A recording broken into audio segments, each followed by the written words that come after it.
Estamos de vuelta ya en este debate.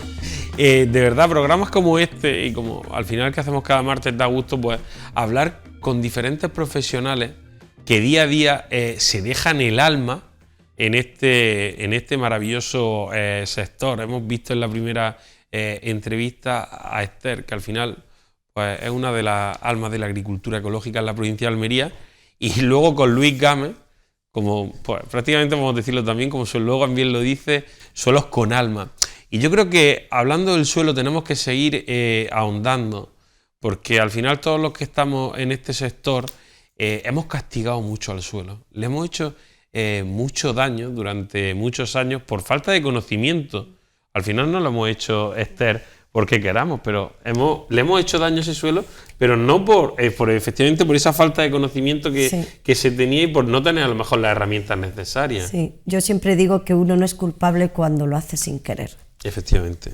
Teníamos la posibilidad que teníamos, no había más. Era esa orientación, era ese el formato. No creíamos que hubiera otra posibilidad. Ahora, bueno, esto ya es diferente. Luis, vamos a volver a conectar de nuevo contigo. Buenas noches de nuevo. Luis, una falta de conocimiento que poco a poco es verdad que hemos puesto al suelo en primera línea de batalla, queremos recuperarlo porque pues, la siguiente revolución o la que ya estamos teniendo, si la primera fue la revolución verde, esta podemos llamarle la revolución marrón por el suelo. Ay, qué bueno, no se me había ocurrido a mí ese eslogan. Sí, desde luego. Desde luego que estamos asistiendo a cambios importantes, gracias a la creatividad empresarial, porque es que no nos queda otra.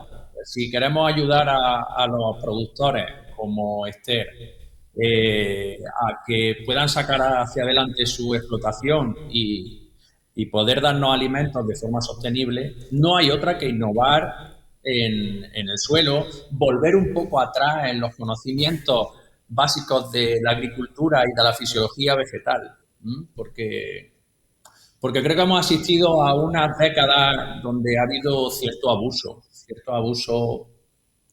pues por parte de grandes corporaciones a nivel mundial que bueno, pues han ganado mucho dinero a expensas de vender productos que funcionaban a corto plazo, pero que a largo plazo pues han degradado muchísimo el suelo, que es lo que habéis estado comentando, ¿no?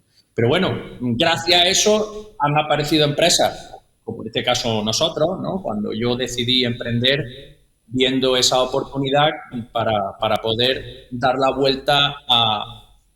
Yo lo llamo así, hemos pasado de estar manejando una agricultura donde se destruía suelo, se degradaba suelo, a darle la vuelta para generar una agricultura regenerativa, valga la redundancia. Y lo que estamos demostrando es que con agricultura regenerativa estamos consiguiendo mayores rentabilidades para los agricultores. Es que esa es la paradoja más bonita de todo esto. A ver, lo gracioso de esto es que podemos llegar a ser sostenibles y economía circular. Con la agricultura regenerativa es lo más grande. Sí, señor. Imagínate, ¿entiendes? Que tú, conforme vas criando, vas incorporando en tu tierra lo que crías. También hay muchos problemas de virus, hay muchos problemas que no te dejan, que te cortan un poco el tema, pero progresar en esta manera y llevarlo con abonos verdes, con estiércol, con pequeñas labranzas y aporte orgánico, lo que haga falta. Para eso están los análisis, los técnicos, para eso tenemos nuestros asesoramientos. ¿Tú te imaginas que fuéramos totalmente circulares de verdad? Vaya. Pero hay muchos problemas en medio. Muchos problemas, efectivamente. Yo creo que esta noche tenemos pues a la parte de la industria auxiliar y a la parte del agricultor en el mismo plato, y sí me gustaría pues hablar sobre, a veces, y yo creo que Luis y Esther, tenemos que hablar de esto, determinadas empresas que buscan vender, pero al final, Luis, estamos viendo que tenemos que detectar primero la problemática que tenemos en el suelo antes de hacer aportes de determinadas sustancias, porque hay veces que lo que estamos haciendo es bloquear el suelo completamente. Tenemos que tener la información exacta para saber qué aportar o qué necesidad. Y en cada suelo, cada agua, cada clima es cambiante. Y bueno, para esto están los técnicos y nuestras personas, los químicos, las personas que han estudiado el tema, ¿no? Pero medir no es fácil, te lo puede decir él, no es fácil. Luis, tienes la palabra. No, desde luego que cuando queremos cambiar o queremos mejorar o queremos innovar, evidentemente el saber dónde estamos es fundamental. Si no tienes un punto de partida, no puedes saber a dónde vas. Nosotros, la suerte que tenemos en Edalife es que la mayoría del equipo técnico somos productores. Entonces nos ponemos los zapatos de productor porque lo somos. Y bueno, eso ayuda, porque es mucho más fácil entender la empatía y los problemas que afrontamos los productores, ¿no? En el tema de la información, fijaros que el primer producto, por llamarlo así, que yo desarrollé y con el que empezó la empresa a crecer fue el servicio de estudios de suelo. Y lo llamamos estudios porque mi idea era desarrollar algo que iba mucho más allá del sencillo informe de análisis de suelos que podemos sacar en cualquier laboratorio local, ¿no? Donde era difícilmente interpretable y ciertamente bastante escueto en cuanto a parámetros. Y ahí, bueno, pues con la experiencia que yo traía de Estados Unidos, que va 10 o 15 años por delante nuestra en este tipo de servicios, donde en Estados Unidos lo raro es encontrar un productor que no haga una analítica de suelo antes del ciclo de cultivo. Allí lo raro es que no hagan analítica. Aquí al contrario. Aquí lo raro es que un productor haga analíticas de suelo por su propia voluntad, no porque lo necesite para la certificación o lo que sea, sino por su propia voluntad para entender qué es lo que tiene debajo de sus pies y empezar a ser consciente, que esta es la parte más bonita, cuando uno toma conciencia de la importancia del suelo, empieza a entender que tiene un verdadero pelotón de trabajadores debajo del suelo, que los tenía hasta ahora durmiendo la siesta, porque los habíamos reventado a base de salinizarlo, ¿no? El suelo con los fertilizantes químicos y luego con el tema de fungicidas, incluso fumigantes de suelo, ¿no? Y cuando empezamos a despertar a esos trabajadores, entre comillas,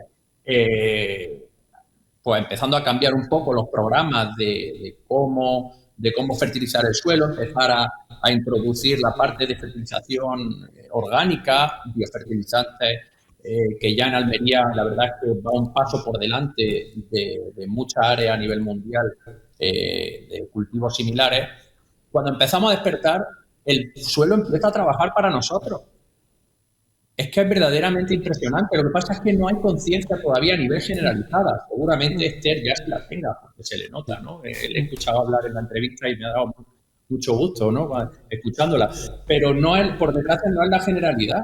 No es la generalidad. Ya, lo que pasa es que no somos conscientes todavía del potencial que tiene el suelo para trabajar para nosotros y para nuestros cultivos. Y empezar, evidentemente, ahí a ser más eficientes en los gastos que hacemos en fertilizantes, en fungicidas, en insecticidas y todo.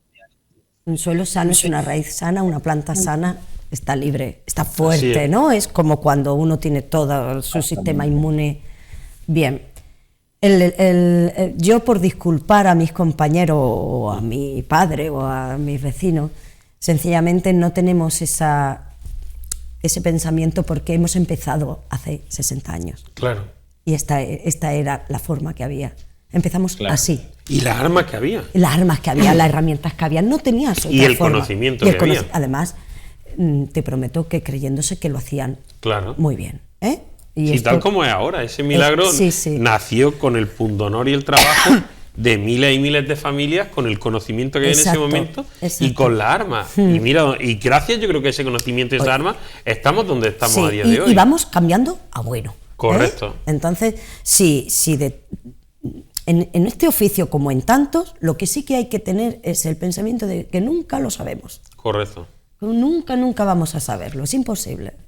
Hola, efectivamente, yo creo que de ese conocimiento hay un gran profesional que nos ha acompañado también varias noches, que desde aquí le vamos a mandar un saludo, que es el técnico Julián Giner de Cooper, que hablamos de microorganismos y me comentaba, y dice Fernando, dice, la gran problemática que tiene a día de hoy los microorganismos es que no sabemos utilizarlos todavía del todo bien.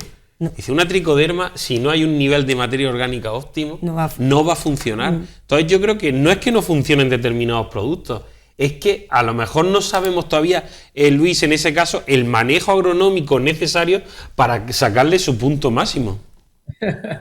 Qué bueno que saca este tema, porque efectivamente, detrás del 2 va el 2, detrás del 2 va el 3, y ante el desconocimiento muchas veces pues se empieza por el 3 sin pasar por el 1 y el 2, y evidentemente pues ahí, en el caso de los microorganismos, pues se han cometido errores. Pero bueno, eso es lo normal cuando existen cambios, innovaciones, cuando el mercado nos obliga, porque se empiezan a prohibir materias activas y nos obliga a utilizar los insectos beneficiosos, de los cuales yo fui uno de los protagonistas en la Revolución Verde, porque bueno, en esa época yo trabajaba en una empresa que producía insectos beneficiosos, ¿no? Y efectivamente, es muy importante, y nosotros esto lo decimos cada día, cada vez que visitamos a un productor, y bueno, nos da la confianza de poder asesorarle para empezar a realizar programas regenerativos. Es muy importante entender el orden de las actuaciones. ¿Para qué? Para que cada uno de los tratamientos que se use, ya sea de microorganismos, de fertilizante orgánico, de lo que sea, tengan el momento adecuado para que se pueda aprovechar su eficacia el máximo posible, ¿vale? Entonces, tú no puedes confiar en un microorganismo la solución de tu problema, porque sería descargar demasiada responsabilidad en un solo microorganismo. El suelo tiene millones de... Entonces, ¿cómo sí podemos aprovechar ese microorganismo, esa tricoderma, esa micorriza, esa bacteria solubilizadora de fósforo, de silicio, ¿no? ¿Cómo podríamos? Evidentemente, empezando primero por un estudio de suelo, que sería lo ideal. Un estudio completo donde, bueno, pues tenga un informe muy exhaustivo de en qué situación se encuentra tu suelo, de en qué situación a nivel de salinidad, a nivel de la calidad de la materia orgánica que contiene. No es lo mismo una materia orgánica que tenga un índice de carbono nitrógeno X, o que tenga un índice de humificación X, o que tenga una tasa de respiración de X, que nos mide la actividad biológica, que otra. Y entonces, una vez que tenemos eso, ya empezar paso a paso a alimentar el suelo con esas partes orgánicas específicas que necesita el suelo, y ya, en tercer lugar, sí que valorar la posibilidad de empezar a inocular con microorganismos que nos puedan interesar. Correcto. De esa manera sí vamos a aprovechar el trabajo de esos microorganismos, pero no al revés. Efectivamente. Yo creo al final que... Yo creo que el suelo y los microorganismos que estamos viendo es como la vida. Tenemos que tener paciencia para llegar al resultado final. No podemos intentar llegar deprisa y corriendo a algo que... Oye, vamos a ir poco a poco. Al final tenemos que darle ese voto de confianza, ese voto de fe a estas empresas que lo están haciendo, sí, o que lo estamos haciendo, para intentar de verdad llegar a esa regeneración de suelo. La paciencia, el aprendizaje. Efectivamente. En la parte aérea, yo los primeros años yo veía que había muchísima desinformación. Aunque hubiera el insecto, no sabías cuándo, cómo, dónde echarlo. Así. La anticipación, pues es lo mismo en el suelo. Y esa prevención. Efectivamente, poco a poco nos estamos quedando sin tiempo. Luis, vamos a ir cerrando el debate casi sin tiempo. Sí me gustaría, de todo lo que hemos hablado esta noche, que no ha sido poco, ¿con qué mensaje nos quieres dejar? Bueno, el mensaje que quiero dejar es que no hay otra.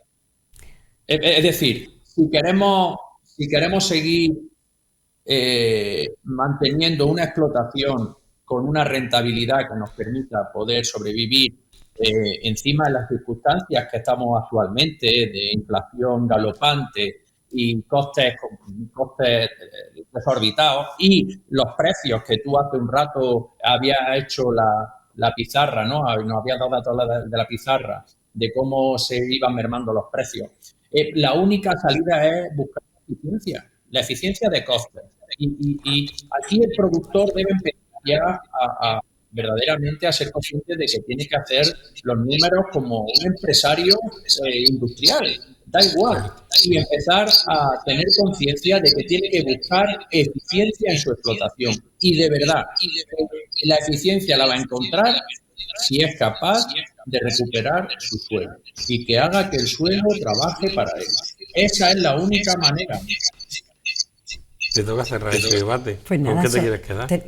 No solo somos ecológicos o practicamos la agroecología, sino somos también sostenibles económicamente. Si lo hacemos bien, necesitamos un poquito de tiempo, un poquito de hacerlo con los truquitos bien hechos, pero podemos ser sostenibles.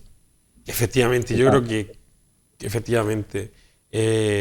que el mayor modelo de economía social, y por eso estoy en todo el mundo, al final es la agricultura intensiva que tenemos en la zona de Almería, de Granada, en parte de Murcia, porque ha recaído sobre el esfuerzo y el pundonor de muchísimas familias. Y yo creo que entre todos tenemos que seguir trabajando para que ese pundonor llegue con mayor rendimiento a cada una de las familias. Y de verdad, Luis, Esther, muchísimas gracias por acompañarnos aquí esta noche. Siempre a vosotros. Gracias a vosotros siempre. Y nada, nosotros lo vamos a dejar aquí, volveremos la semana que viene con más Parcela 24, esperemos que nuestro compañero Juan Luis Hurtado esté con nosotros también, y nada más que me queda desearle que tengan muy buena noche, que tengan muy buena semana y sobre todo, que sean muy felices.